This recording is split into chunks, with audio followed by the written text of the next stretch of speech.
always know that when Christine comes along to join us, that we're going to get something vibrant and exciting, which is what we want for Saturdays. There's no pressure there whatsoever. But we're really, really glad to welcome her back again. So I'm going to give you Christine Page. Thank you. Thank you.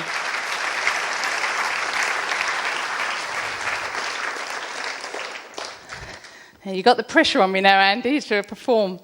This is indeed my fourth time, I think. I've worked back. For 10 years I've now been coming to give talks, and truly, when Roland left, I thought that was going to be it. And I'm just so delighted to be able to continue to bring what I'm doing and my work to you here at this conference, which is evolving, I'm sure, like all of us are, at such a rate. My work and my life, as some of you may know, I now live in the States, which is, of course, very interesting in comparison to everything we've heard today.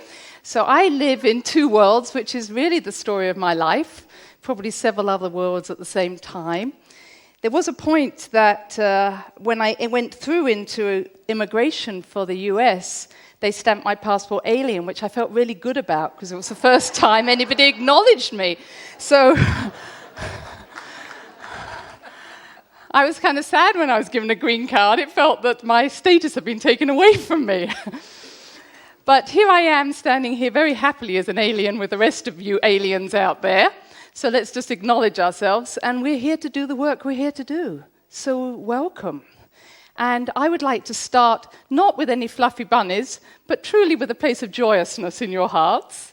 And so if you would just join me in a visual imagery exercise, just to quieten yourselves. Don't allow those eyes to continually fall asleep, but you might want to just close the eyes, wondering why it was that you went for a quick curry and you wish you hadn't. Was that third glass of wine really a good idea? And just take some deep breaths through that full stomach. Or maybe the empty one that you didn't get a chance to fill. And I ask you with your breath, especially on the out-breath, just to let go of those thoughts that are floating around in your mind. Questions, they're not needed at this moment. Just breathe them out into the ground.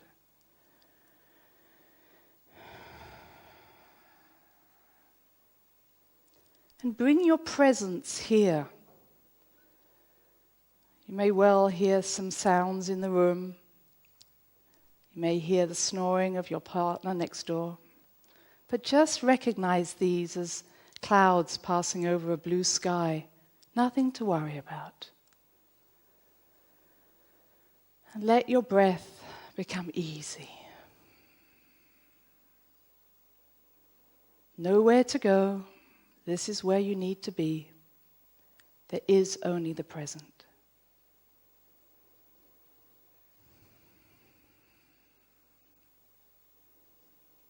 And allow your awareness to move down to the heart. Because in the heart, we experience so much, much more than perhaps we superficially allow ourselves to feel.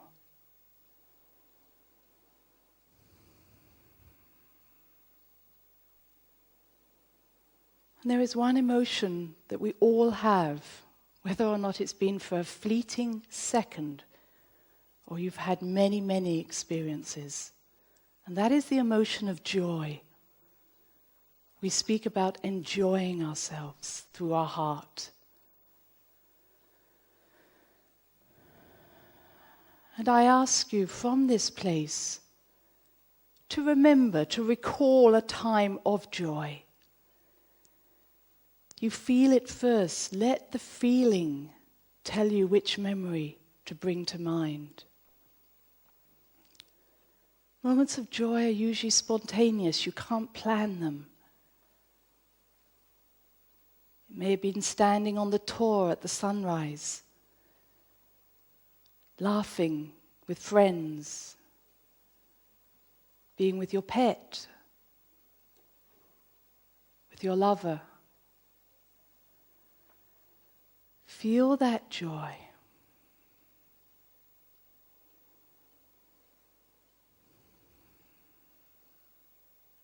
And let your breath increase that joy. Bringing in sounds, maybe someone laughing at that moment.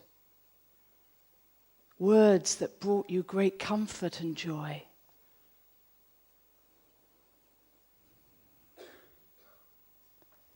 Maybe it's a touch you remember.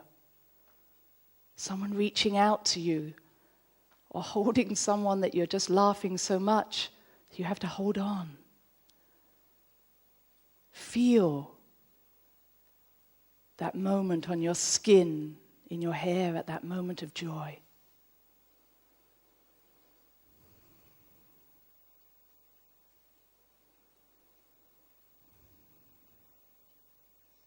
And know that everybody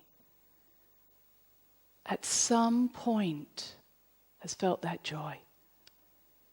Even if it wasn't this life. But we all know that a newborn baby, or a smile of a child, or a pet, or a sunrise can bring joy to anybody at some moment of relationship, of community.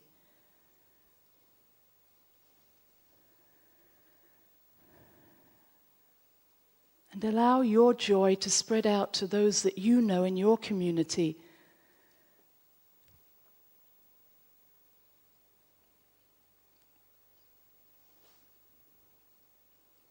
And imagine yourself now standing opposite somebody else from another part of the world. And without words, feel their heart, feel their joy.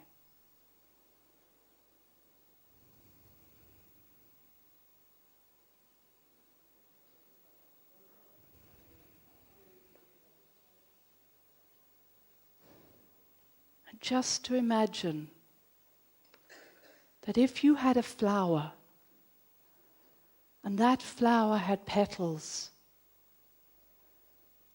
take that flower to your heart now.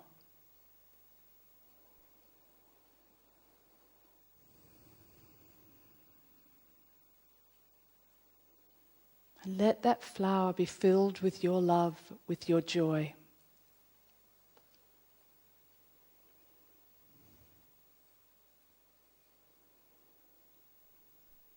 Now know that you can either take those petals from the flower and send them into the air,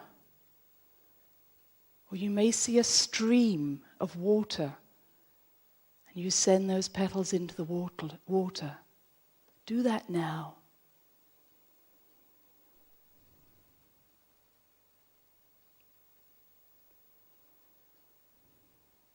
And watch as those petals are taken away by the air or the water.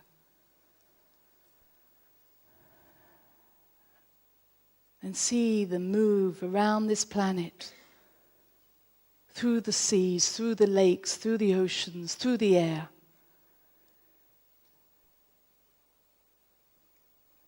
And see them be picked up by people all around the world.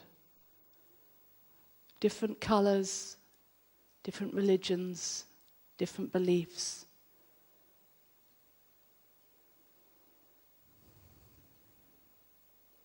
And acknowledge them for their experiences.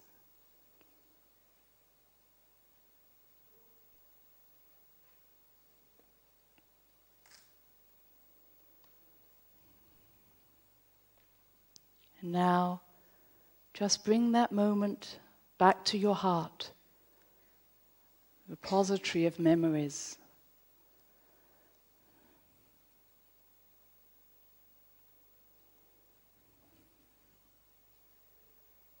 And as you do so, know you have been changed by that experience, for that is the power of the heart.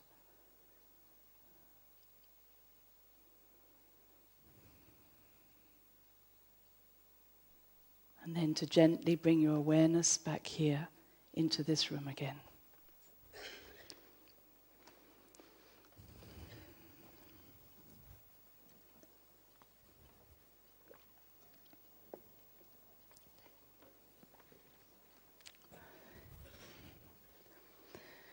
So So this evening, my joy is to talk about mythology and magic, much of which ties in so beautifully to everything that's been said today. And I feel the great privilege to be at the end of this great day of sharing. So I want you to acknowledge this is a great time to be alive. Yay! Do you remember that? You know, I've spent most of my life, if you don't know, I've been a doctor for many, many years. I've been working with people for a long time. I've met more people who have tried to leave than they have to stay. You're the lucky ones. You won the lottery. Many of you have been trying to give up that lottery ticket for a long time. This is the moment you've been waiting for. And if you didn't know it, you were waiting 26,000 years. That's a long time. And still, I meet people who are saying, I'll do it next time. Reminded me of a woman I met when I was up in Machu Picchu. We'd gone up there to celebrate the solstice. It was the winter solstice. And if any of you have been there at solstices, it's a huge celebration. People are all over the site. And we welcomed in the sun, and we're going down. And we met this group of people coming up. It was like 9 o'clock in the morning. They said, gee, where are you coming from? And we said, we've just been to watch the sunrise on the solstice. And they went, gee, I missed it. I'll come tomorrow. It won't happen again. Don't wait for tomorrow. Today is the day to remember why you are here. And so my theme tonight is going to be about remembering, bringing all the parts of yourself together. And that's probably the hardest task, because in that bringing us together, it's a case of what do we not want to accept and who are we? And I know many, many of you have done these works before, but I'm going to dig in even deeper and say there are parts of you still waiting to be reconnected. Parts of us that we would rather leave out there. And in my holographic world that I talked about last time, there is nobody out there. You're it. Anybody that you think's out there and you have an emotional attachment to is part of you. Are you ready to take back those parts that you project onto others? That's the journey that we're on. And it's an exciting journey. So here we are, happy to be alive. Yay! It's a powerful time of manifestation. I don't know if you've recognized this in your own life. You really are just thinking and it's happening. It's so quick now. In fact, it happens before you think it. It's happening in those moments. Well, of course, we love it when I was just thinking of you and you rang. Someone comes into your life you don't want to meet. You go, why did they turn up? How many of you believe you created your own reality? You chose your parents, you chose your family. Can I have a show of hands, even in this darkened room? Okay. How many of you made good choices? How many of you are still wondering why you chose those people?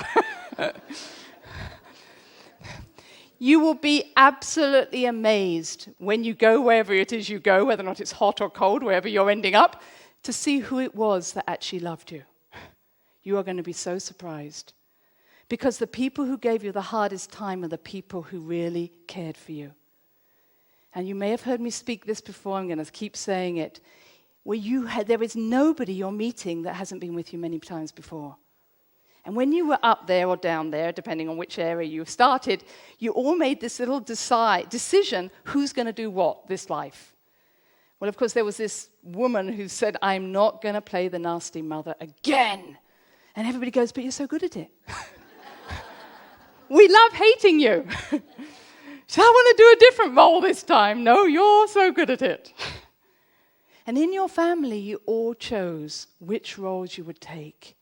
Because each of you loves each other so much, especially at this time, you said, I'm not going to let you waste it.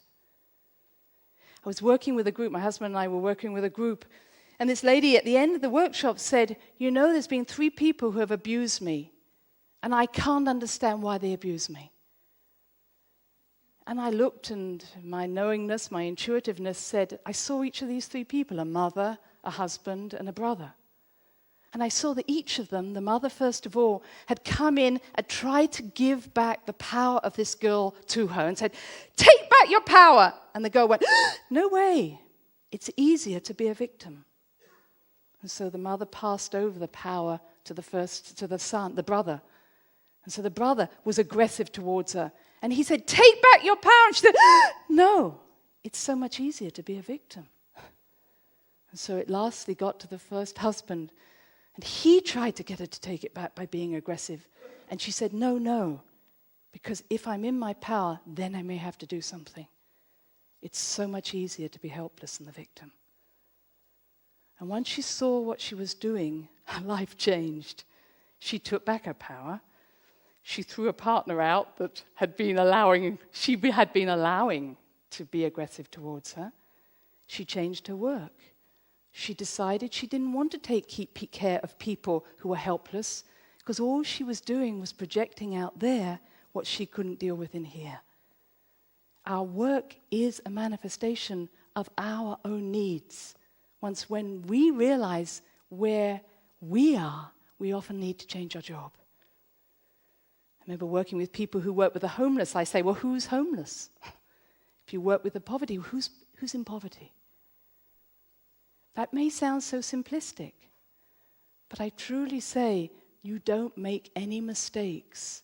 If you want to understand why you're here, look at your family. That should keep you going for a while. And especially your siblings who will express parts of you. The last 3 generations, and if again you're having troubles, look at the illnesses in your family, because they tell you what you're here for. And it isn't to have a more heart disease or more cancer. It's to break a cycle. And that's the biggest challenge for us all. To make those steps, because so much easier just to say, but my family's always been like this. But this life, you've come to make a change, knowing that when you make a change, you change the next 7 generations to come. Now that's putting pressure on you. So this time of manifestation means if you chose your family, you also chose your illness. And I know I've got in this room a number of caretakers, caregivers, takers as well, members of the health professions. And I'm just saying to you, we need to recognize, as I did as a doctor, that nobody makes a mistake in terms of illness. If you have chosen an illness, I need to work with you and ask yourself, which direction do I need to take it? Because we're still hearing so many people say, fancy you getting sick, I thought you were so spiritual. I need to give you a homeopathic remedy, a herb, I need to fix you. I'm saying let's stop fixing people and find out why they chose as a highly enlightened soul to bring this in their way so that we can really move them in the direction they want to go. That's a very different way of working, and it takes time.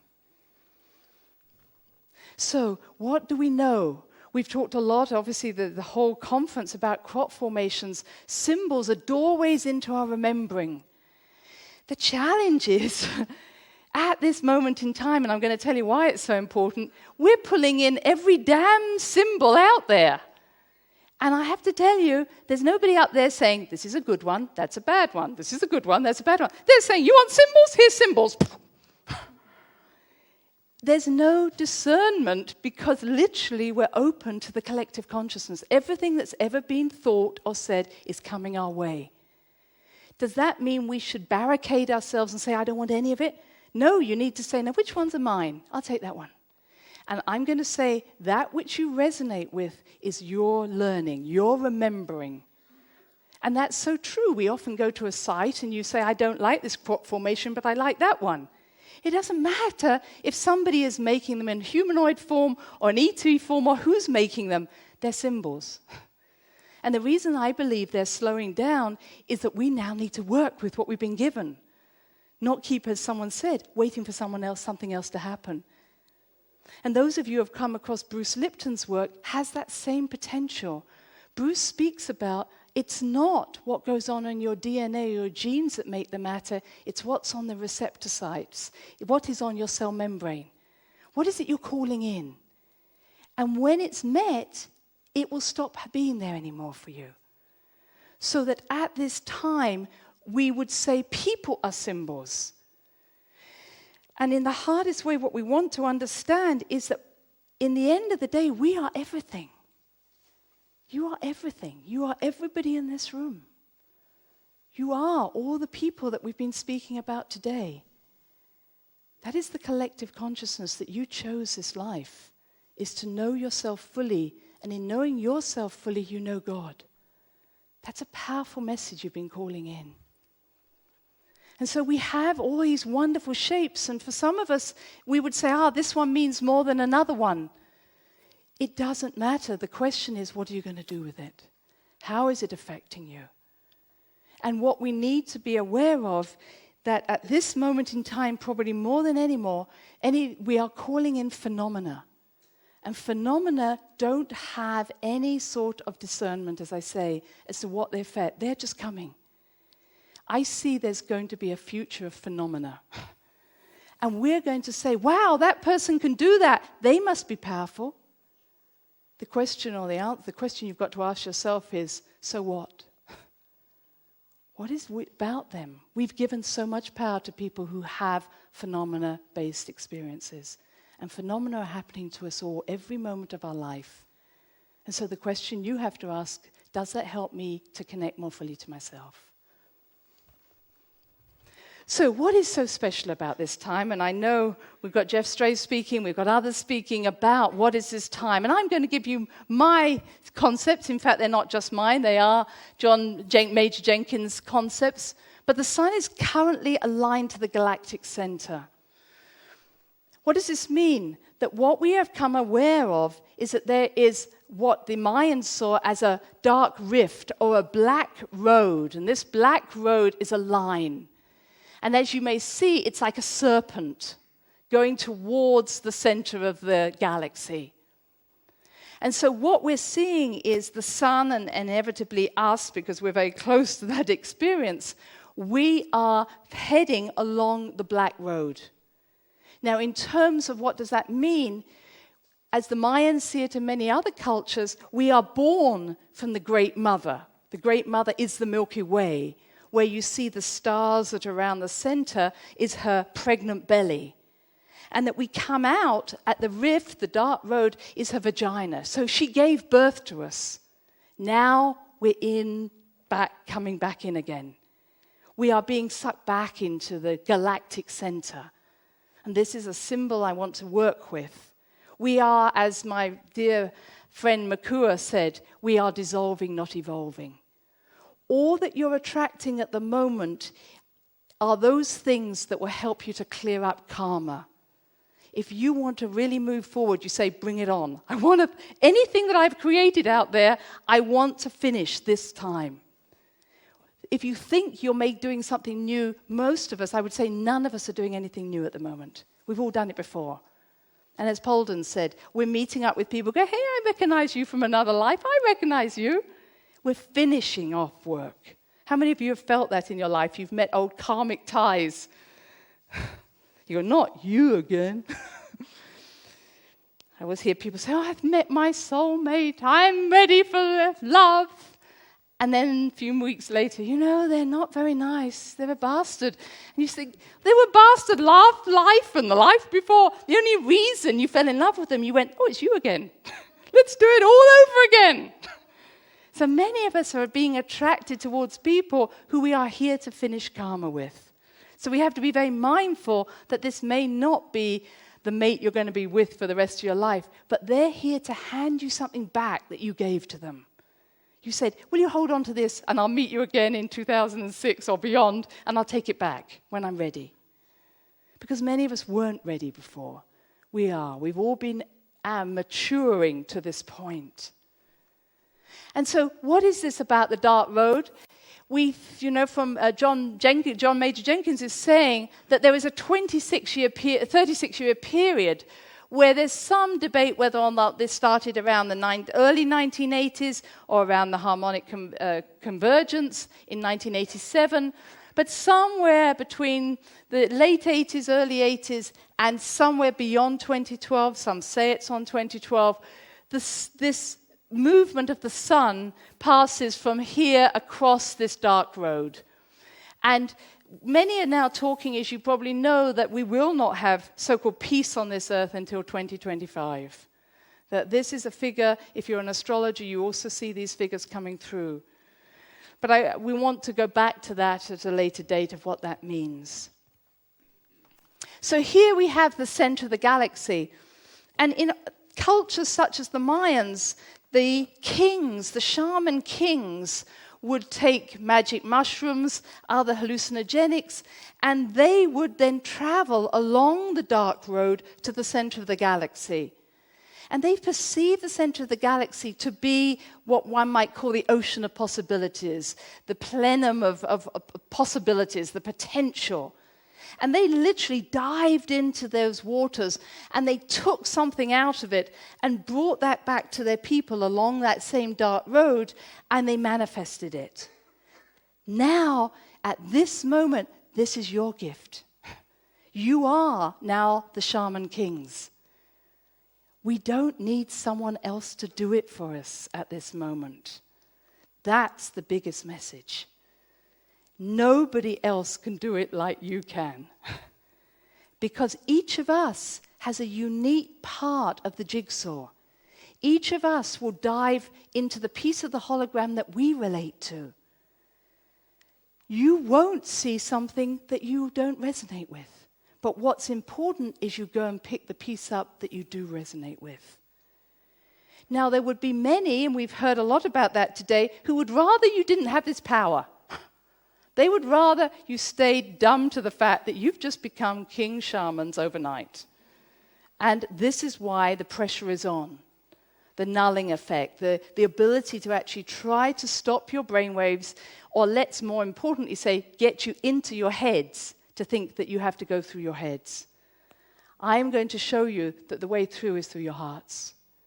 And the heart is not, I am purely saying, any fluffy bunnies. This is about a very powerful place that all of you know, to change the dynamics, to change the frequencies of your life. Anything that can take you out of your heart and into your head is going to allow those who prefer to have your power to stay in power. Coming into your heart is what you're here to do. That doesn't mean you're not going to use your minds, but the chatter has to stop, because that's what's creating all the craziness that I hear in my own head as well as others. So what is this center of the galaxy? It is seen as the great mother, ungoverned by time and space. There's timelessness, a non-local reality, multidimensionality, parallel worlds. And it's subjective and sensory.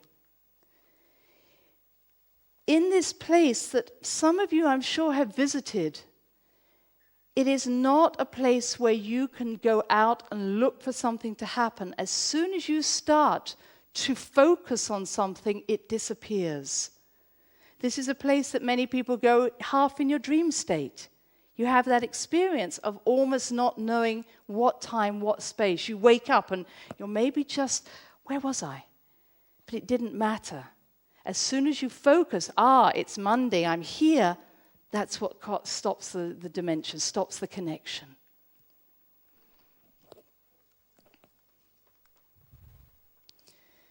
And that's why sayings like this existed. The name of God that should not be spoken. In speaking it, you limit it. This is why the name of God should not be spoken. Same as the Tao that cannot be named. If you name it, you've limited it. A few years back, I was in a meditation, a visual imagery myself, and I was watching this little passage of this train go round, and this train was do-do-do-do-do-do. And I leaned down and actually took part of the track away. I wanted to see what the train did. And the train went do-do-do-do-do-do-do, like thinking train. And I knew when I'd done this, I'd created a black hole. And I looked down, and this little train's waiting, and I asked my inner guidance, I said, what is that? What is that? Is that the void? And they said, if that's what you want it to be. As I said, is that heaven? They said, if that's what you want it to be. I said, well, it's whatever you want to be. I'm saying at this moment in our life, we can create anything. But when you've noticed, if you go into a formation with a fixed view of what you're going to see, that is exactly what you're going to see. If you want to look, when I worked with crystal skulls, if I look into a crystal skull and I think that it's going to show me dolphins, I see dolphins. If I think ETs created the formations, guess what? I find evidence that the ETs created formations. This is a great time for manifestation, but understand that whatever you want to believe is up to you now.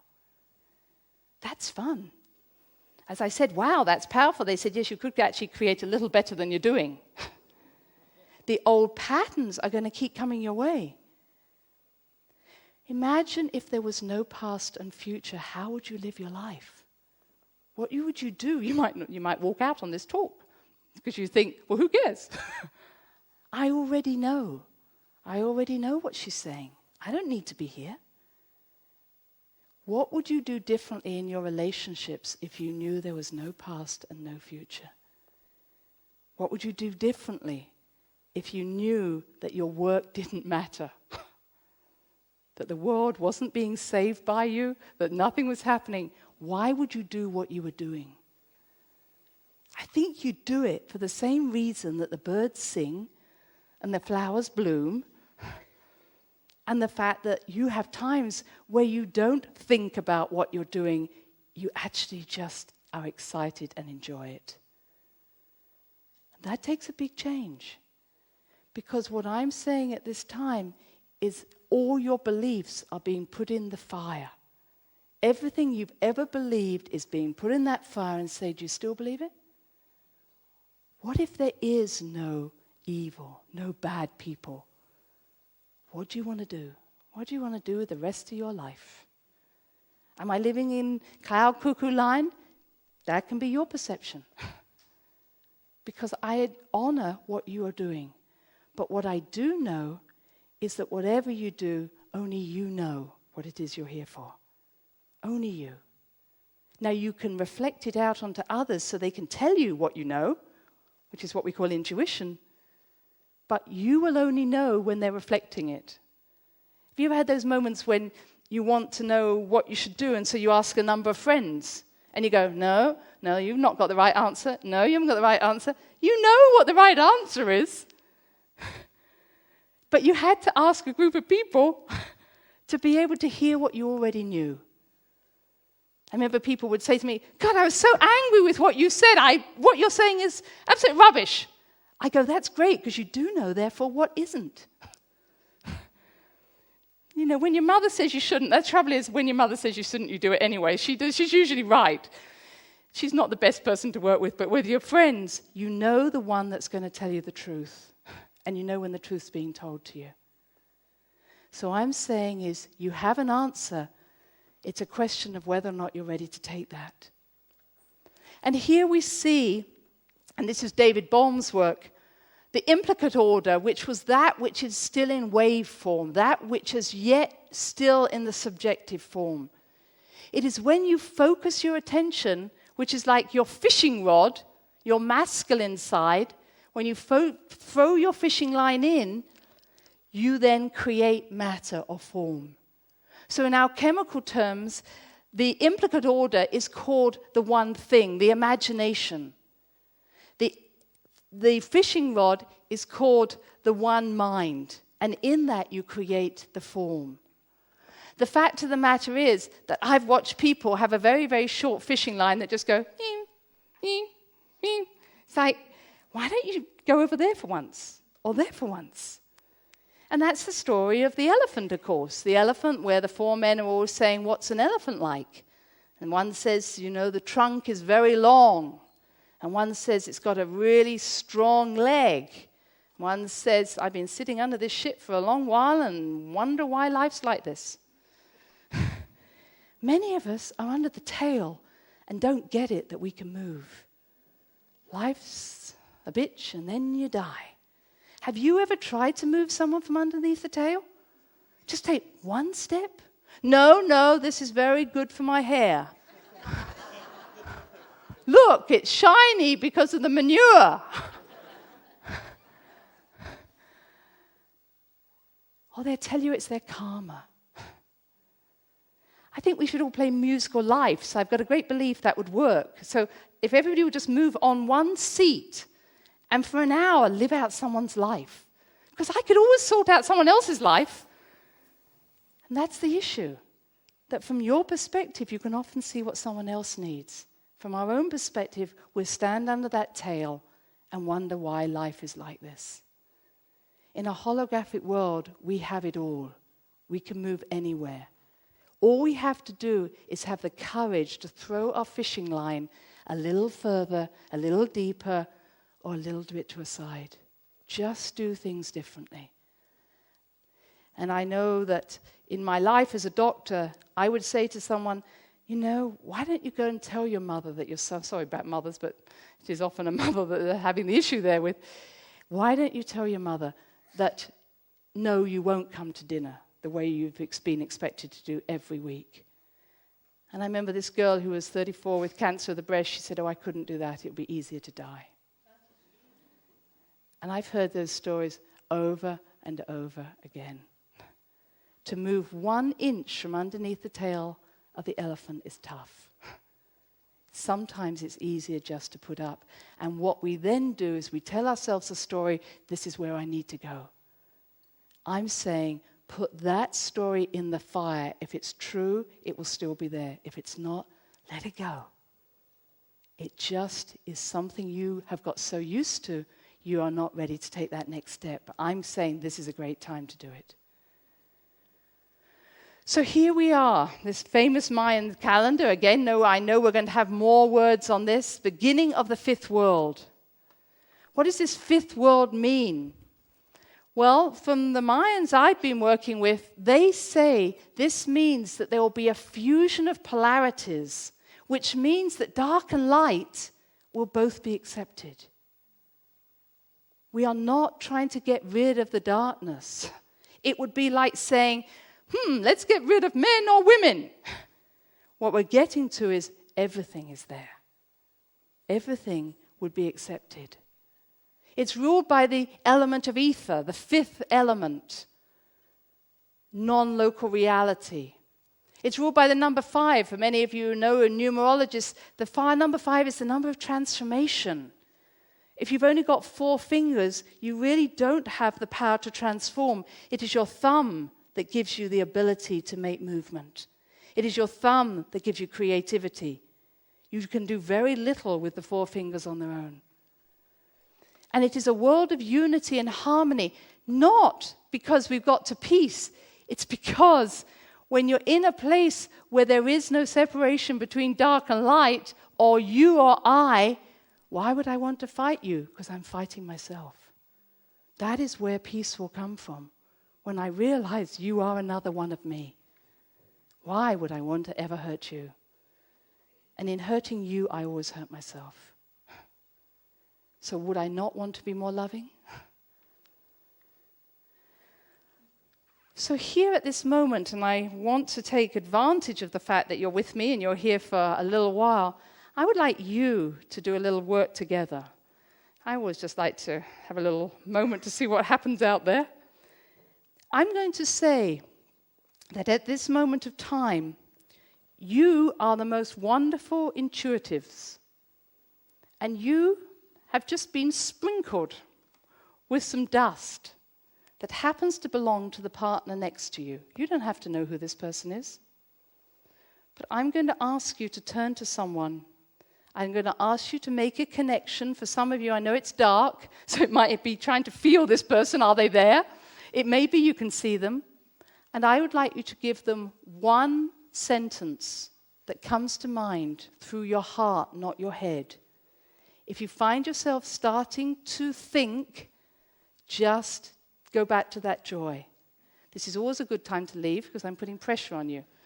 So I would ask you, turn to someone next to you, make a connection, and just for the next few moments, give them one sentence, something that comes that may be from your own wisdom, but they want it at this moment. So please, do this for a moment.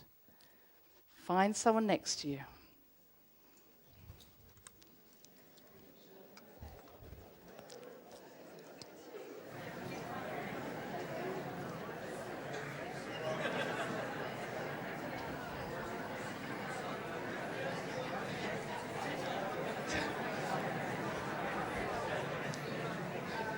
There's no clipping.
And just to be coming to a close,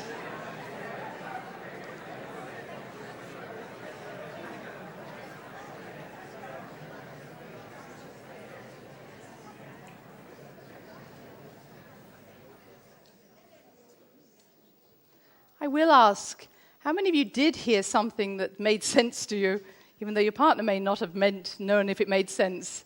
How many of you did hear something that was just a little different? Okay. Little different. We are calling in people to help us. It is known for many of us as intuition, but it's going to come from the most amazing places and from the most surprising people. Because those you're familiar with, you may not hear them. So it may come from the nature kingdoms. It may come from someone you didn't think even knew you existed. It may come from a sister or a brother you haven't spoken to. They are here to help us to remember, just as the crop formations are doing the same thing. So here we are. We are here to become our own shaman king, to align with the galactic center, to enter the heart of the Great Mother, and to be creators of the fifth world.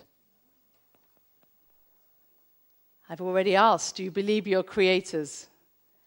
This is the next question. Are you ready to be accountable for your creations? If you are ready to take back your power from those that we've given it to, are you ready to be accountable for it?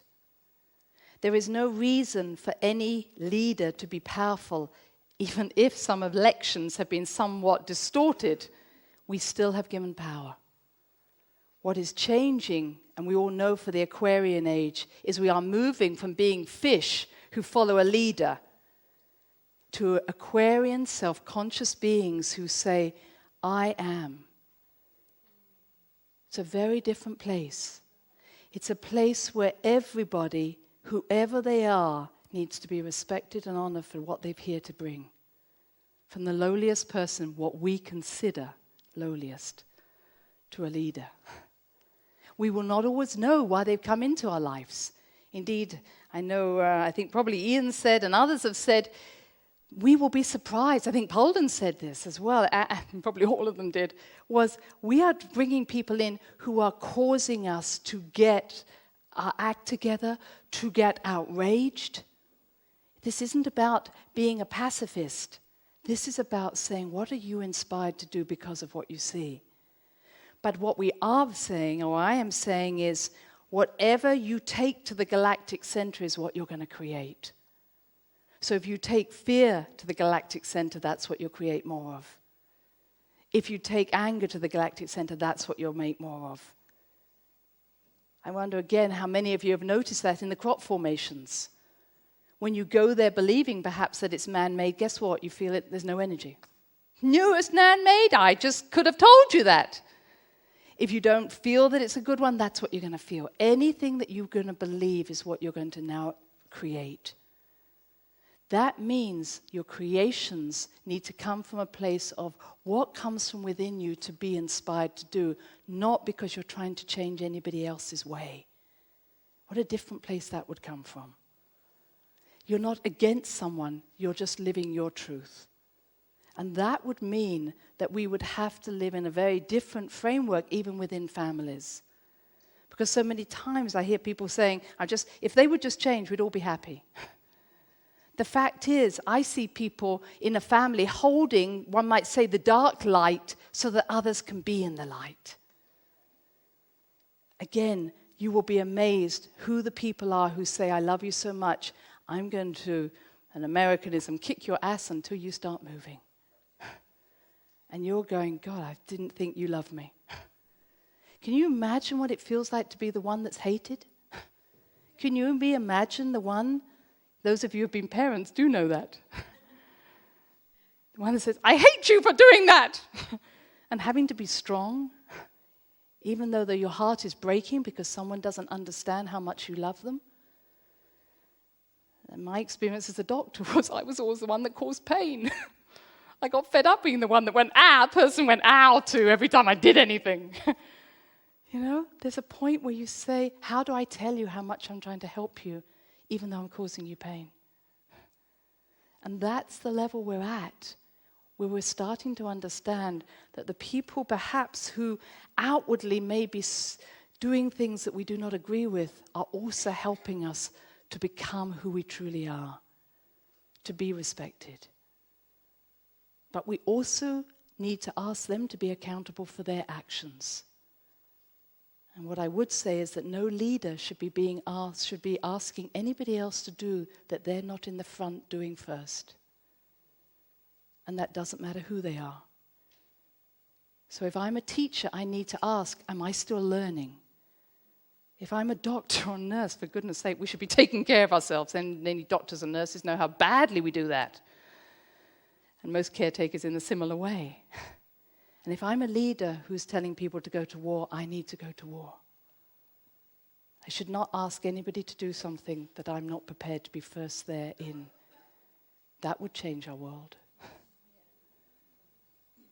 And I should not be in a religious order without believing and doing what I am teaching. And being brought up in a Christian world, I kind of thought the first message was, love thy neighbor as thyself. But I might have been misled by what I was taught. I don't see a lot of that going on. And that's really where we're at, is walking our talk, speaking our truths, and calling each other when we're not. So in our ability to be accountable, we are each other's mirrors. And being accountable is going to be the biggest challenge, because at this time you're calling in all your creations. Isn't that fun? All the things you've done, especially over the last 26,000 years, and some of us has had some real fun in the last 26,000 years. Yay! Us Atlanteans had great fun. Yay! Before it all went down. No? We did some awful things. But we did some fun things.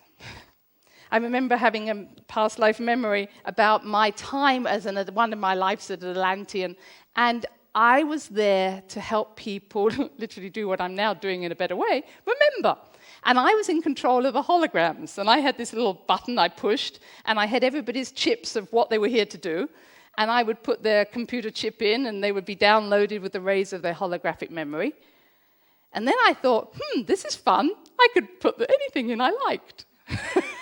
That was when I didn't do as well as I could have done. So I'm back here to do it differently this life. This life for me, I will say, has been one where I've had a lot of past life experiences that have come always very spontaneously to me. And most of them have been about lives where one might say where they were my darker lives. Can I just see a show of hands of how many of you have met your darker self this life?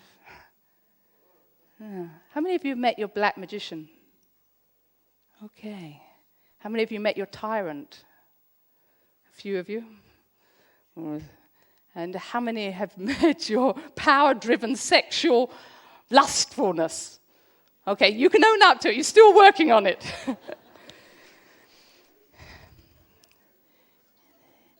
There was a few years back, I was doing a Mary Magdalene workshop with Tom Kenyon and his partner, Judy Zion. And, of course, they planned it right next to the Pentagon. And I went along having had this very big experience of feeling an energy that was very cold and very uncompassionate, and lacking compassion.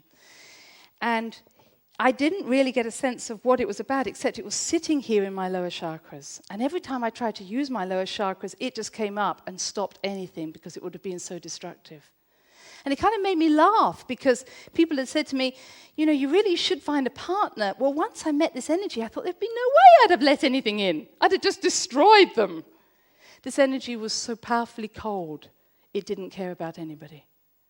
And afterwards, of course, I understood it was a very strong reptilian energy. And part of it was because I knew I was going near the Pentagon. Does that mean that they're only there? No. I'm telling you this story not because there's someone out there like that. It was someone in here. And I thought all I had to do was send it love. I thought, just send it some love and it'll be fine. And all I kept hearing was, don't you give me that humanoid stuff. It doesn't work on me. And I was tough because I didn't know what to do with it. And so I went along to this seminar, and Judy and Tom are very much into moving energy, and I saw what the sound was doing to the area we were in. But I still had this energy, and I thought, great workshop, but I'm still stuck with this energy, not allowing anything moving. And I put out a message to the Magdalene, and I said, oh, come on, you've got to be doing something. I've come all this way to work with this. And the following, just after the break, Tom Kenyon said, okay, we're going to work with a different energy, the energy you have real trouble loving. And I thought, thank you. And he said, it's no good trying to love this energy. It's not of that level. All you can do is pass it through your heart and say, I accept you as another part of me. And as I did that, the energy just went, and I took it on board. And I share this with you only because this has been my journey. When I speak of the place where I am, it is not one where I've been the fluffy bunny. I've had to meet some of my most powerful, one might say, but also disastrously socially inept parts of me, who basically had to be met.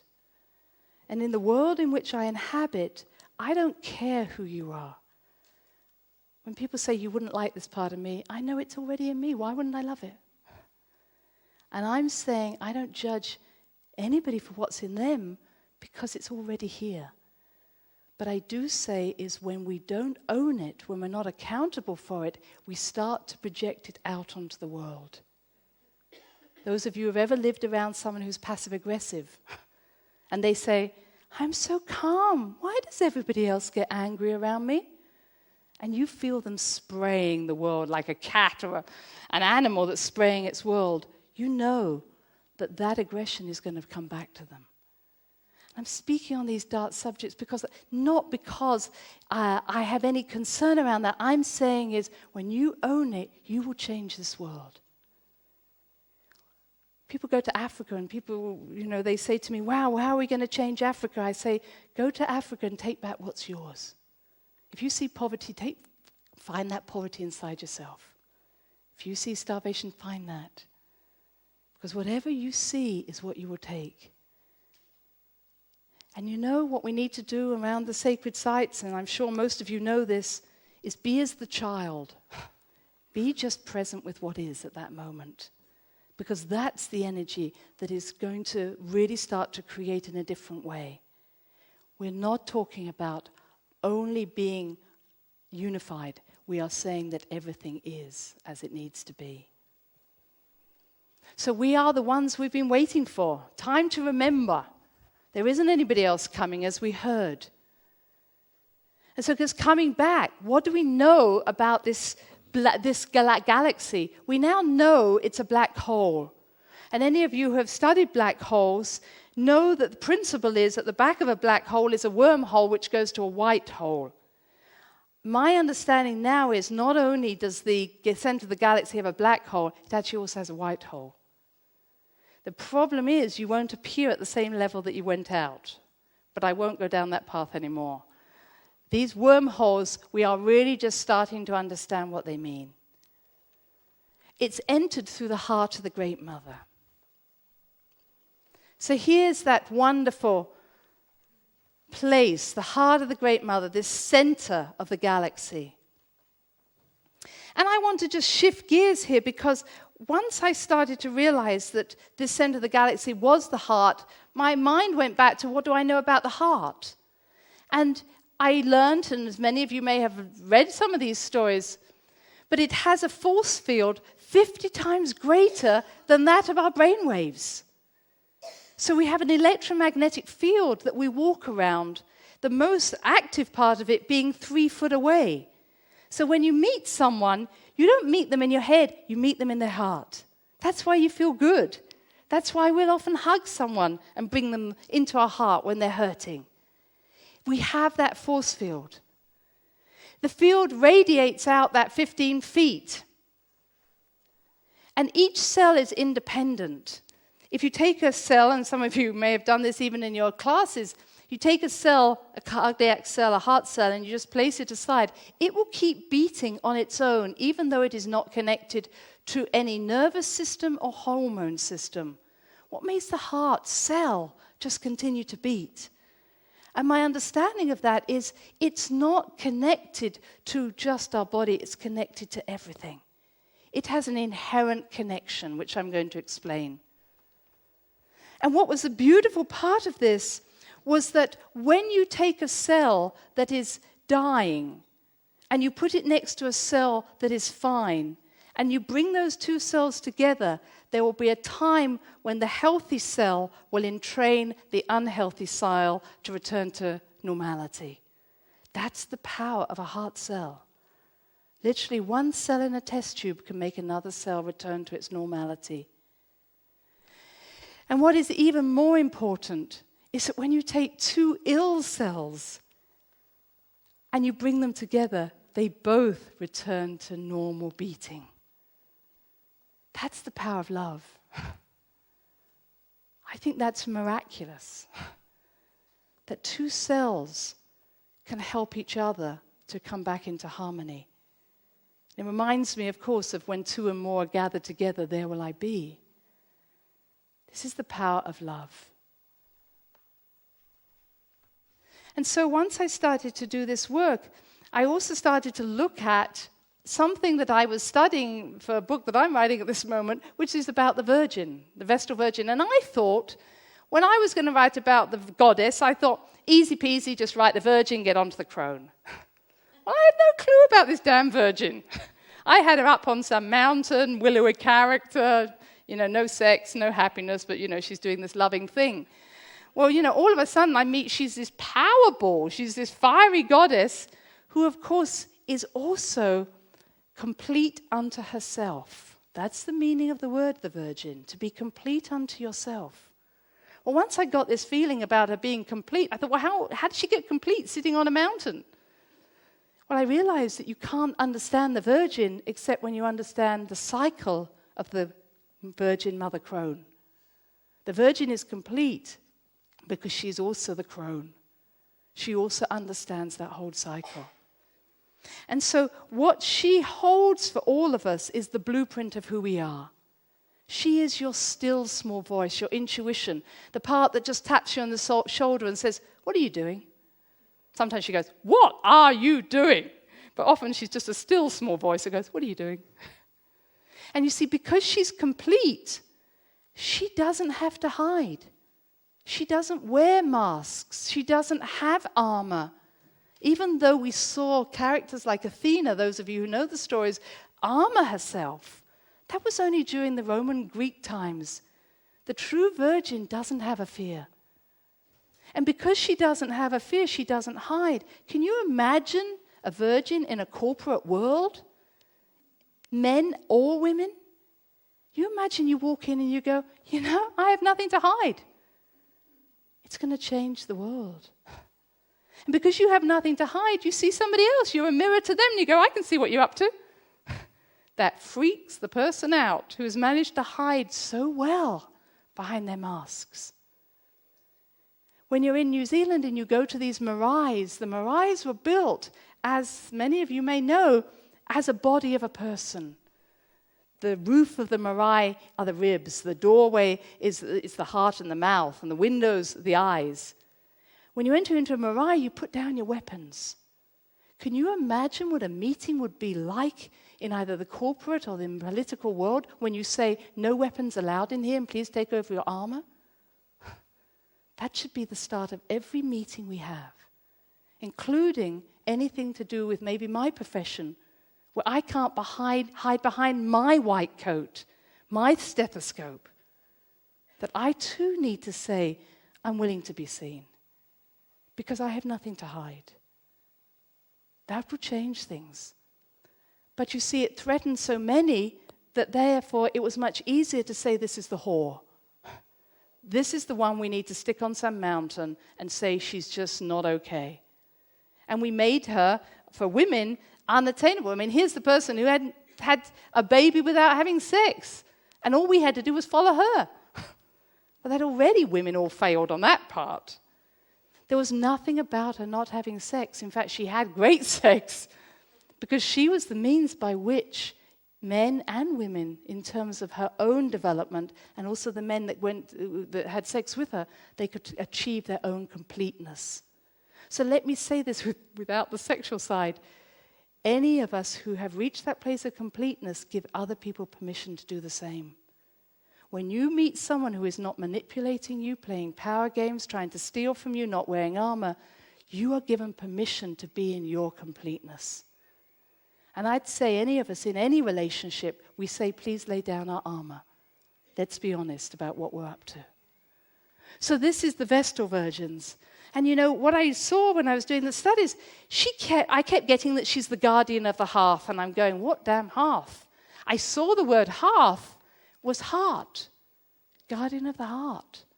And then I got this wonderful quote that said, the fire worshippers of old did not worship a fire which went out. They worshipped a perpetual fire. And where is that perpetual fire to be found? In one's own heart. Which made me realize that this perpetual fire was something that I wanted to follow a little bit further. And what I learned was the one thing about a perpetual fire, it's a Taurus. Some of you have come across the Taurus, the toroid, but the Taurus has now become my fascination point because it is a self-perpetuating symbol. And what we now know is in the center of the galaxy is a supermassive toroidal black hole. So I'm going to help you to understand this a little better. A black and a white hole. So what is a torus? A torus is where you have a tangential line around which 7 circles are. And this is our typical torus. This would be a ring torus. And the fact of the matter is it just keeps turning. Those of you who have seen these. This is a torus.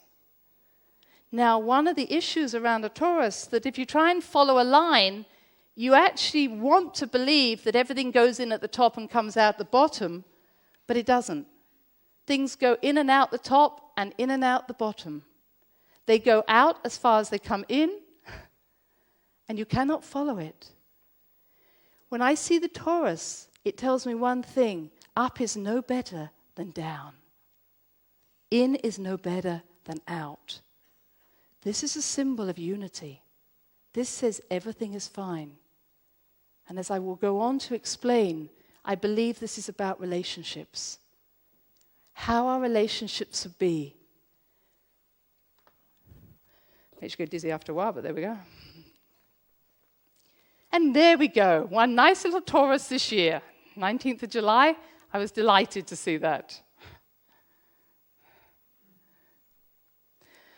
It carries the blueprint for the codes of creation throughout the multidimensional matrix. Hear me. It carries the blueprint. Like the Virgin, it carries your blueprint. But actually it carries the codes of creation. How to be creative. This is the manual you never got. How to do it. It shows how does matter coalesce into the denser levels of creation, and how does it dissolve as it ascends into the more rarefied frequencies.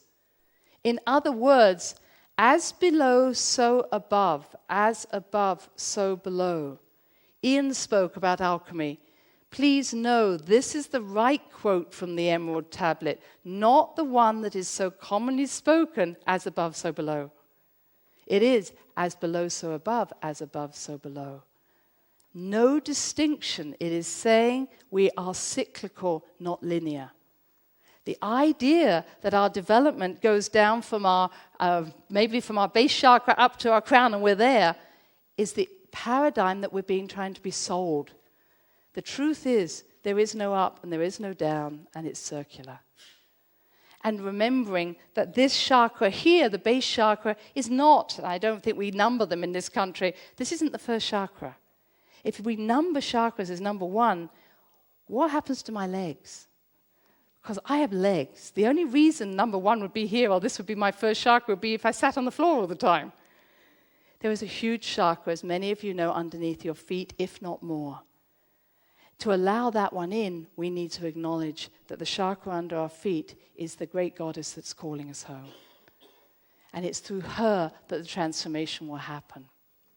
So what is a toroid? It is a transformer. It transforms energy from lower frequencies to higher frequencies and higher frequencies to lower. That's what a toroid is.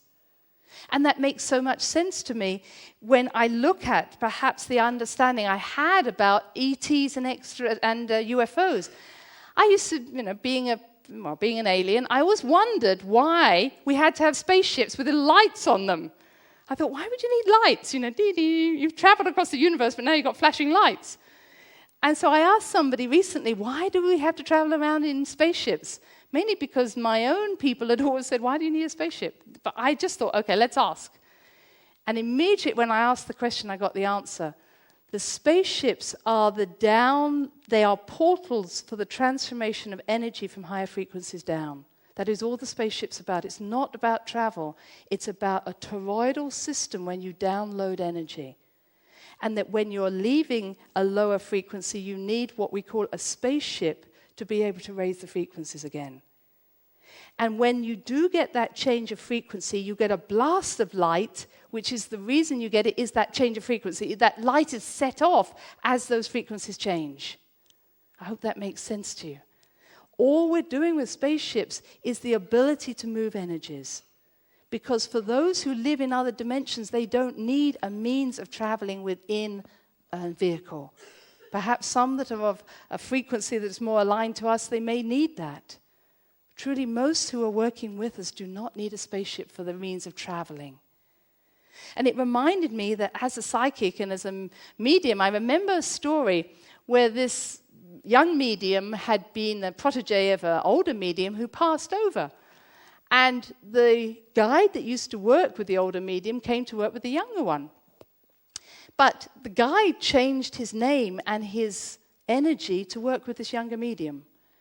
And the young medium said, well, I want the one that when you were in that other form, that was so much more fun. And he said, you won't be able to hold my energy. Your vessel is not strong enough. And she said, yes, it is. So he said, okay, have a go. And as that guide came through to work with her, it nearly knocked her off her feet. Her pulse got very, very fast. She couldn't hold it. And what she said is, okay, I'll go back to the one that you were offering me. So what I'm wanting to say here is that the guidance, or what we might call spirit guidance or extraterrestrial help, will lower their frequencies to meet us. But at the same time, I'm meeting many, many people whose frequencies are being raised at this time. And it's causing a lot of hassle to the electrical system and the endocrine system. People are getting a lot of pain. The endocrine system is all over the place. But people are being rewired to be able to meet these bigger frequencies. A lot of headaches are going on. And it really is a time of lessening your load, if that's what's been happening to you. Because what's most important is you start to allow that etheric body, that car body, your light body, to be able to tap into those other frequencies. And you know, when I was thinking about the torus and the 7 levels, because there are 7 circles that go around, one thing I thought about was, of course, a rainbow. And the rainbow is a perfect toroid. It is a downloading, it's a frequencies working together to give us this covenant. And what does the covenant mean? It's the reminding that we can reach any level through our heart. You can go to any level as you go through your heart. So what is a torus? It is self-perpetuating. It's held by forces which are equally attracting and repelling. And the beauty of it is that toroids or toruses, they nestle into each other. Now, where are these? Every atom is a toroid. The spiraling of DNA is a toroid. The heart, a chakra is a toroid. The chakras nestle into each other to create that movement. Your auric field, many of you have seen the images of the aura in a toroid shape. The Van Allen belt is also of the earth, was toroidal. Many sacred sites, especially places like Avebury, were built on a toroid. That's why the moat goes around. The moat is a toroidal shape. The sun, the galaxy, the universe, here's Avebury. The reason they built those moats, because those moats are like ring, 3-dimensional ring toroids. And so here we are, here's my Virgin. And many of you may know that here in Glastonbury we have this wonderful mythology around the Virgin, the Mother and the Crone, leading right up to the Tor. So my husband and I and a friend went off to look for St. Bride's Well yesterday and had great difficulty trying to find it, but here it was. We cleared it off and found the place where St. Bride's Well was meant to be. And those of you who live here and have worked here, you know that actually the Bride Mount, which symbolized the birth that was coming from the Virgin, is unfortunately at the moment under private land care. It is not being given to the sacred site guardians. And I have to say, I hope nobody's in here to say, but we actually did go there just to say, we wanted to say, this needs to be taken back into the care. Glastonbury needs to re-own its bride. The bride is there. And for those of you who don't know the story, what will happen is the pilgrims came to the Bride Mount, which again, if you don't know, sits behind the old sewage works, which is a perfect place. Of course, we often find these different energies. And the pilgrims would come and they would stay there at the St. Bride's Mount before starting their journey towards the Tor to be able to go through the initiation. And then when you're not in touch with your bride energy, your virgin energy, this is what you feel: irritated, frustrated, fear of failure, sad, alone, depressed, overwhelmed, stretched too thin, lost, confused, disorientated, disconnected, and just don't know what's going on in life. Anybody ever felt that? This is the message. And if you're in America, you'll be given a drug to get rid of it. You don't have to feel like this. Just take a tablet. These are your messengers. Something inside you is saying, it doesn't feel good anymore. I'm not enjoying life. And the Virgin is trying to get your attention, say, return to your blueprint. The Virgin brings integrity, discernment, no judgment, insight and compassion. The word I haven't put here is conscience. It is so hard for people to live by their integrity and their conscience nowadays. Again, my only experience at the time, because I'm living in America, has been those who are not for the world, for the war, are against America. But it's not just America. In many ways here in Britain, we get very complacent. We get very cynical. We switch out. So the Virgin is saying to you, what matters to you? What does your conscience tell you? What does your wholeness, your integrity say? Speak from your conscience. And that's hard, even in relationships or families where you're saying, this doesn't ring true to me. Because someone will then try and convince you that what they believe is then right. And I hope I'm not telling you this. I want you just to say, what is it that your conscience is telling you? What is it that's not working for you at this time? What doesn't make your heart sing? So just moving on, the journey from the Virgin is the journey of the hero, the king, the lover, and the sage. You know, I thought I was going to write a book on goddesses and then found these characters wanted to be very much part of it, so I was delighted. The hero is the one that grows out of the Virgin. The Virgin gives birth. And of course, Ishtar, who was the goddess way back in the Sumerian times, the Babylonian times, she was called the Babylonian whore. But Ishtar was the goddess of war. And then when the men came home, they had to sleep with one of her priestesses to get clean. Now, that wasn't just because she was into a good business. She was a good businesswoman. This would bring money in. She basically, Ishtar, the Virgin, says, don't go to war, become the hero. Become your own hero. Men and women, become your hero. Do what you're here to do. And when you become the hero, become the king. Wear your crown. Become your sovereign of all your domain. Well, you know, when I started to think about it, and again, having worked both in my own life and others, how hard it is for people to be the hero. What do you need to be a hero? Whoops, I'll come back to that one. Whoops. Oh, I've just lost. Oh, there's a healthy hero. What do you need to be a healthy hero? You need to be able to take risks. Well, if you've ever been in a household that went, oh, you're not going to do that, are you? Well, don't blame me when it doesn't work. I knew it wouldn't work. Have you ever been around people like that? I always thought, you know, especially here in Britain, because hero worship is much greater in the States, but in Britain, if you were happy, everybody said, it won't last. But if you were unhappy, everybody loved you. Oh, I know, that happened to me as well. You hear it in queues. You go down to the post, oh, I know, you can't trust them, no. But if you say I'm having a great day, they go, oh, sorry.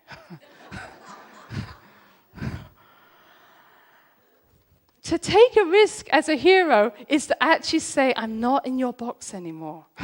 I'm not going to live your way. And especially when you get an idea, never, ever share your idea with someone who's never got off the couch. They're the people who have never taken a risk. And I see people doing it all the time. I've got this great idea. And then they go up to those people who have those big needles and they pop your bubble. Have you ever had the bubble poppers around you? They go, oh, here's pop. You see it with children. I mean, I could tell you lots of stories about children, but one that's slightly off for here, but I never understand why parents say, I didn't want you.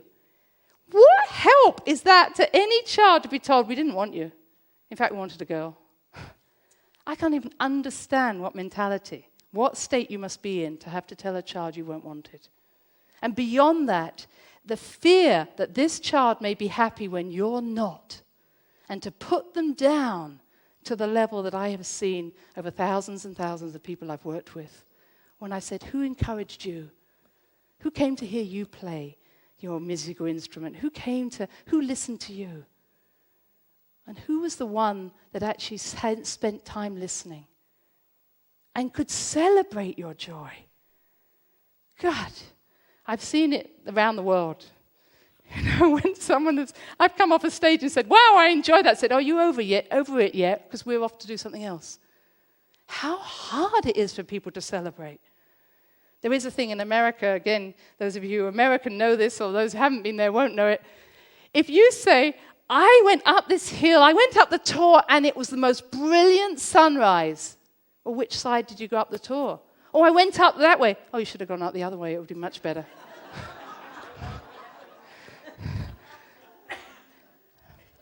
That's an Americanism. And I like playing the game now because that's how I went up all sides. Go on then. The put down, it's all solar plexus. It's all about my self-worth is going to be challenged if in any way you are happy, in any way you are more successful than I am. And men and women do it to each other, and we do it from a place of so much pain in our own hearts. Just celebrate is what we need, because that's what the king is about. We need to feel love. We need enthusiasm. We need to have mirrors around us. We need people who embrace our journey. And as a hero, I would be accountable. I remember a gentleman saying he'd worked for 25 years in an electrical company, and he wanted always to have his own business. So he got all his savings out, and he started open his own business. And 2 or 3 years later, he was bankrupt. And he had to go back to the business he'd come from. And they all just went, "Told you so." And he said, "At least I did it. At least I did it." I want you never to die with regret. I've been at too many bedsides where people said, "I just wish I had." And you know, most of the things people wish they had aren't big. I just wish I'd just had one more moment to look at the sun. I wish I'd just said I love someone. I wish I'd just made peace with my brother. That's what the hero's here to do.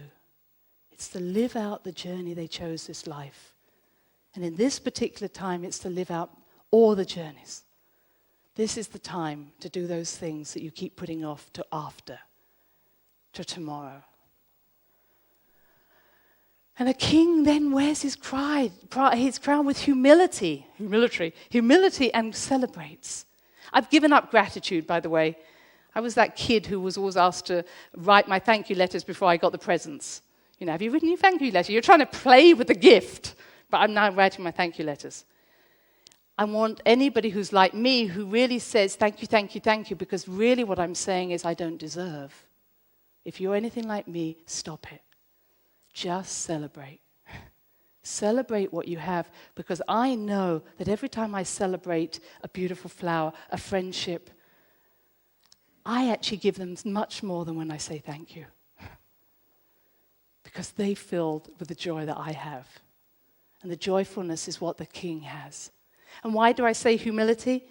The humility is at the ability to say, I am not my success, I am myself. The king wears his crown, but he is not his crown. He has made that achievement. And what I would say at this time is that this is a moment where these first 5 signs of the astrology are telling us about this journey of the hero to the king. This is nothing to do with your sun sign. This is just purely the wheel of creation we see in astrology. It's asking us to allow the hero to be born. I will listen to people who say, I've got a great idea, but I'm not going to give it any energy because it won't work. Or they plant their seed and then they go off and do something else. Or the Gemini who says, I've got all this information, but hey, what if it actually happens? It's easier to stay in the head. And the Cancerian who has to understand that they're not only themselves, but they're everybody else.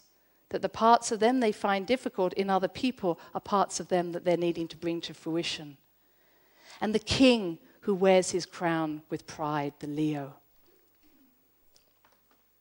What does an unhealthy king do? And I want to just bring this up because we have a lot of heroes who have never become the king. What do you do when you've never had the guts to become your own king and wear your crown with pride?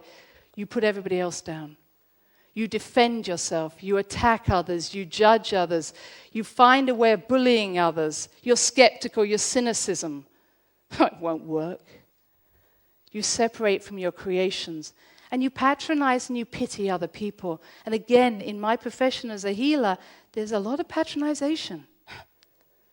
You've got a problem, I can fix you. I don't want you fixing. I want you to sit with me. I want you to be with me. So be the king. When you're the king, you allow everybody else to shine. Be proud of who you are. If you haven't celebrated recently, today's the day to celebrate. Yay! And that may be too American for you, but I'm asking you to realize that if you don't do it today, everybody in your family is going to suffer. When you celebrate your successes, you give everybody else the freedom to do the same. And you don't allow yourself to put others down because of what you can't do. And then when you've been the king, you have to give up that life. It's time to die. Every king in every culture knew that there was a time when the king had to die. Stonehenge was based. It was built on the sun at the summer solstice that eventually was going to die. and only be reborn at places like New Grange, where the sun comes along the channel, and the birth of the new child at the winter solstice. Every culture understands the principle of the in-breath and the out-breath. The hero giving birth to the king, who then gets stuck in the identity. I wonder how many of you are stuck as the king who would rather take the damn crown off. Because what I say is, just because you're good at doing something, it doesn't mean you should keep doing it. Who would you be without your crown? Because you are not your crown. You are not your creations. You are only the joy you had of creating them. And that's the issue, why the crown has to come off. And this then asks us to face the Vesica Pisces. Here we are, this beautiful land. How hard it is for a rich man to pass through the eye of the needle. That is the Vesica Pisces. If your crown's so big and you've got so much baggage, you can't get to the next stage. And the next stage is, I am not my achievements. I am the essence of my creations. The chalice well, so symbolic of that ability to find that balance. We just wanted to show you our picture we had of energy coming into the chalice well, but here, it's a wonderful healing energy in this place of truly the feminine. The next three signs are the signs of transformation. Virgo, self-reflection. Libra, recognizing the need for harmony. Scorpio, the transformation. And here we meet one of my favorite characters, the crone, with her cauldron. I wonder how many of you have met the crone recently? She is on your tails. Because where are we in history? We literally, after this 26,000 years, are still just in the cauldron. We are letting go of all the energy that we created, the wisdom that was created from our creations. We're calling home our creations. She's saying, I love you so much, I'm going to put you in this cauldron and boil you up, taking all your bones off, all the meat off the bones until you're just pure essence. Which kind of reminds me that several years ago, I felt myself to be a bird. I've been a worm, and now I'm a bird. It was some improvement, I suppose. But anyway, I was a bird, and I could feel this beak, and I could feel everything around this bird. And I was in Hawaii, and I was with this lovely teacher, and he said, well, go down and meet your bird. So I walked down, I was on the big island, and walked down to the lava tube, and here down in that lava tube, I got a sense of what this bird was about, and it was a vulture. And I thought, oh, God, couldn't you be a hawk? No, I'm a vulture. Wouldn't you like to be an eagle? No, I'm still a vulture. I go, you eat dead things. They said, no, I clean the bones. I do not kill, I clean the bones. And it said I had very clear eyesight. I can see what needs to happen. And I realized that vulture was in me in the work I've been doing. It is time for all of us to clean our bones. But it doesn't mean just get rid of the meat. It means eat the meat, which means whatever you've done, celebrate who you are. Have compassion. That's what eating the meat means. Have compassion for yourself, even those parts of you that were uncomfortable. And where does this happen? It happens in hell. Now, when I was researching, I met this wonderful goddess called the goddess Hel. And it's Hel. And the goddess Hel is the goddess of regeneration. Well, this was a bit of a different story than I'd heard. So I realized that the goddess Hel takes us into the cauldron to burn away those things we no longer need. She helps us transform. And where is she? She's down under here in what we call the underworld. In fact, all the labyrinths help us to get to that place. Well, now, when someone says go to hell, I go, thank you. And may I meet you down there too? Because this is the place you want to go. But it's also been the story if we've been told. Can you understand that if we're only told to be hero and king, how only half the journey is allowed to be there? We have been told that the underworld and hell are the wrong places to go. And I'm saying they're the only places you can actually get to the point of transformation and release of your energy. This is where the gold will come in. This is where you will achieve the goal that you were here to do. And it isn't about negativity. Even though I spoke about some of my darker sides that have come through, my tyrant is very useful at times. Even my black magician is useful at times. It's like having a whole wardrobe of clothes, and I can just choose which one I put on. And so today I might actually just be the bitch, which watch out everybody, because it's okay. So all you have to do is warn everybody which piece of clothes you're going to put on, because none of them are wrong. They are all what they're meant to be. But what I know that in that blackness, in that wardrobe, you have parts of you that are so beautiful. That's what you're more scared of putting on.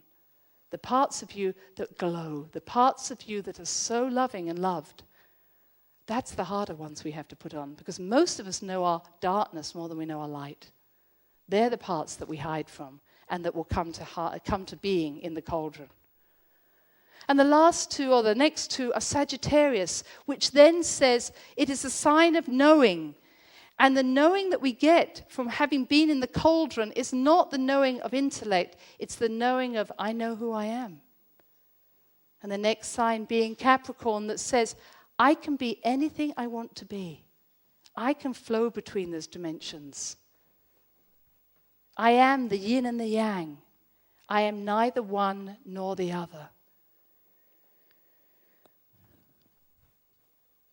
And as we understand that, we release what I see, the gold, the water carrier, the Aquarian sign to me is not about water, it is liquid gold. It is waveform. It is the releasing of that waveform. And the final is Pisces. The freedom to move between dimensions, and Pisces is the toroid. So here I am saying to you, there are three phases. The three phases we have of a toroid or our relationships are meet ourselves. Meet ourselves in relationship to other people. Meet those parts of you in other people that you find difficult, and say, what is it about you that I'd like to know about me? And the third part, which is the part that we are still here to learn about, is the part that says, I can allow you to be who you are because I am another one of you. Become somebody else. Walk a mile in someone's moccasins. Become the person, not just think it, become them. What would it be like to be that person? And a lot of the conflict, so-called conflict work that's being done is allowing each of us to live somebody else's life. Now we're seeing that on television. But you imagine what that would be like to say, I need to understand your life, and I will walk in your shoes for a day. To feel what it's like. And let myself experience from that place where there is no judgment, but there's a place of understanding. And from that place, I would understand a much more collective vision. Any of you who saw that film, The March of the Penguins, where I think most of us, when we first saw that film come out, we thought, what on earth are they going to do for an hour and a half about penguins? But that was the most absorbing film about how these penguins, especially the male penguins that were looking after the eggs, huddled together in freezing temperatures, and each in turn would take time inside to stay warm. And they would know there would come a time where they would come to the outside so that someone else could go inside and stay warm. The animal kingdom are so advanced in us in understanding collective consciousness. The ability to realize that just because someone else is warm, it doesn't mean that we then are having to suffer. We understand that as a whole, we need to work together, and that is the Aquarian age. So this is a time to come to your hearts. Become the change you want to bring to the world. Live what it is that you want to bring. And at that point, just in these last 5 minutes, I'd like to take you once again on a visual imagery. And I'm going to use this area of the Glastonbury to bring you through this passageway.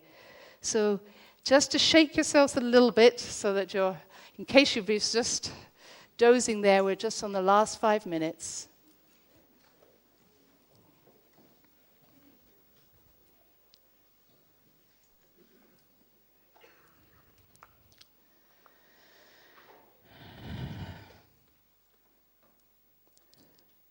Those of you who find visual imagery, just go with the words, go with what I'm saying.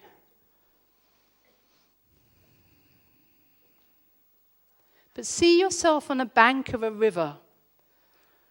Some of you, it can be a bigger bank than another. May be somewhere you know. And next to you is what you can call your virgin, male or female. It's the part of you that knows you so well. The part of you that's traveled with you for 26,000 years. And it shows you where there is a small boat tied up. And you both get into the boat. Some of you will have a motor on your boat just because you'll want to get there fast. Others use oars. But the virgin part of you is going to take you to the other bank. For some of you, the river or the stream may have quite fast water. But there is a part of you that's determined now not to give away your power, not to get swept away by other people's ideas, not to just go with the flow. Maybe you even take one of the oars and with your virgin, you help to get across that river.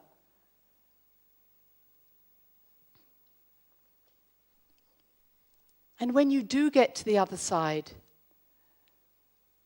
you find a place for the boat to be moored, and you step out onto the bank.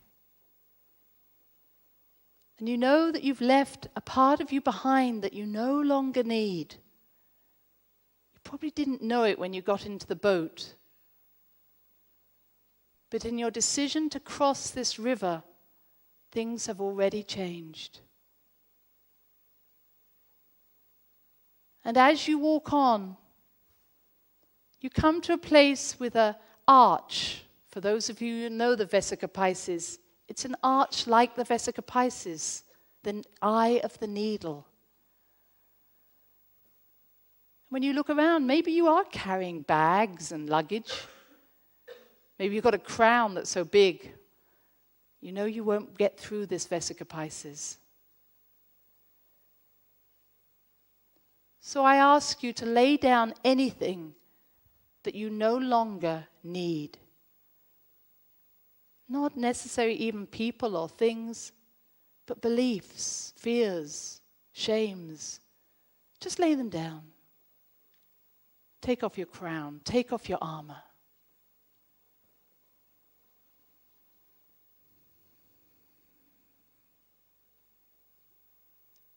And you pass through the eye of the needle, the Vesica Pisces.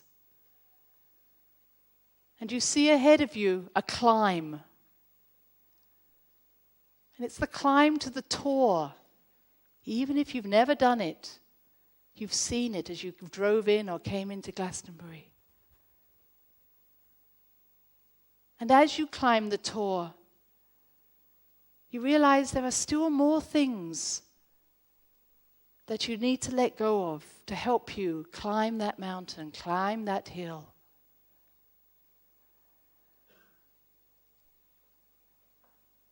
Things that have been burdening you, things that you don't need to cover yourself with. And you see the Tor coming closer and closer.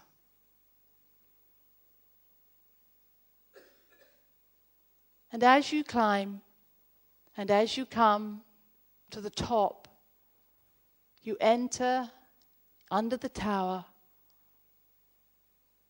and there is someone waiting for you. Someone who you may, and indeed do know. Maybe someone who's still alive or someone who's passed over. Someone who may be a master to you a guide. But there is a real familiarity about this person. And they take over from the Virgin, and they are going to take you down inside the Tor. And you find there is an easy way down. But you're very aware that as you go down, there is a darkness. Not a darkness that is bad, just an unknown place. A place where you do see shadows.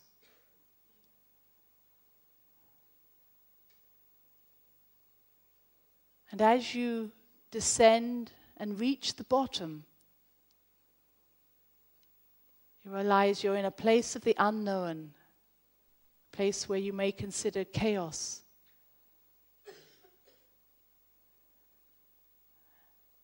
Yet as you stand there, you start to feel the pulse of the earth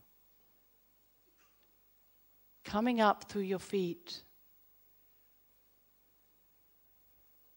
It's as if the earth, as we know, is transforming and you are transforming with her, feeling the new frequency that she is embodying. Feel the pulse through your body. Let that pulse rise.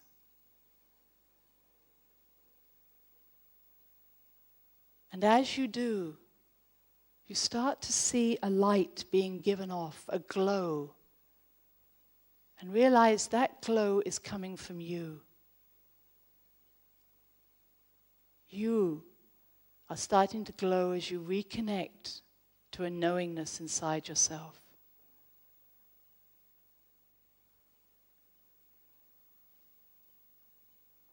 And with the light of that glow, you see there is a small passageway, and you follow it.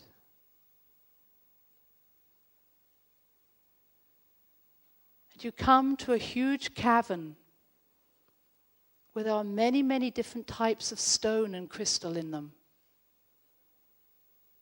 Different colors, different shapes. For some of you, it may just be a stone.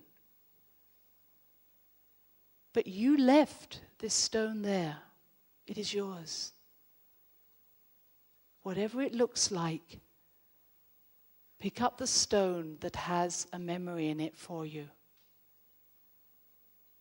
Something that you need now. You don't need to know what the memory is, but the energy is there.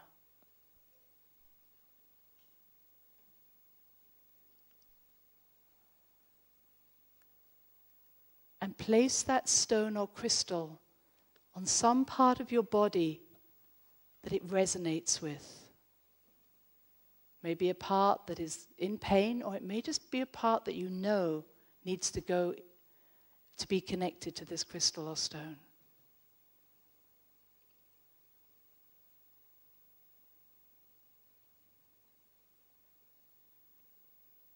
You feel your body respond.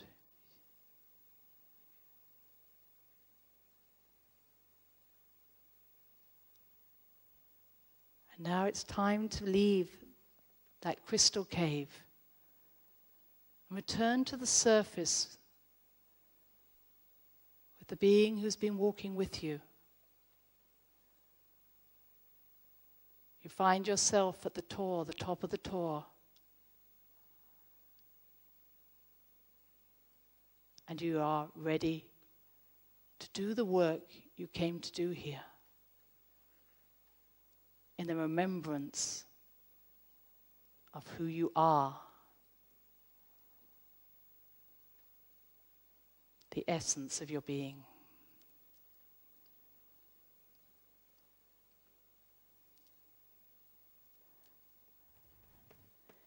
And allowing yourself to come down that Tor in whatever way you want to. Running, laughing, sliding, climbing slowly. You bring yourself back here into this room.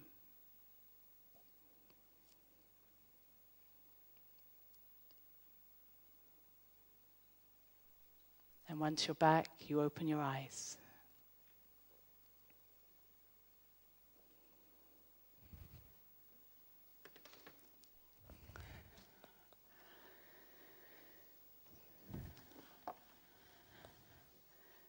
I thank you. Be in joy and celebrate wherever your lives take you. Thank you very much indeed.